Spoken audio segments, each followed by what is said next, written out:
Hello and welcome to Outside the Igiby Cottage. Here we are in episode 1, right when we get to meet Poto and Lily for the first time.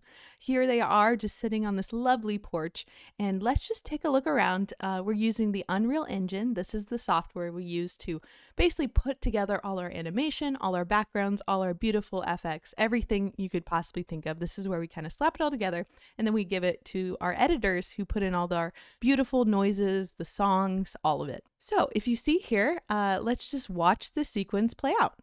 You got Poto walking down these steps, walking in front and then getting close to the garden because there's a few thwaps that are giving him a problem. So if we pull back the camera, you can see all the different things that go into this set. And here we are. Look at it. It's kind of weird. You see there's this massive void of space that isn't being used, and then we have all these beautiful cards set up. The cottage itself is a 3D prop, but the side of the cottage, this grass, all of these other elements are actually little 2D planes that we use and put images on. We have a fantastic art team, and they do such a good job painting all these small details that really bring the show to life. And look, we even have this cute little wisteria tree.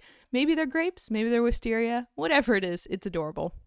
So let's pop back into our camera and take a look around on what all is layered up to make this shot as good as it is. So if we go back into our viewport, turn on our lights, let's just start with the nothing. We will see the empty void of space that is our scene. First, we will throw in our characters. This is typically what we start with. We have our characters and props, and you will see that the porch is thrown in here, and the animation plays just fine. But it's looking a little bright. It's not, it's not quite as colorful and beautiful as our scenes normally are, so let's put in the whole set with all our painted flats. We have an awesome assembly team, and one of our very talented artists worked on this scene. So here we are. Look at Poto walk around the front yard. It looks so good. And look, this side of this building just looks phenomenal, but that's just a painting.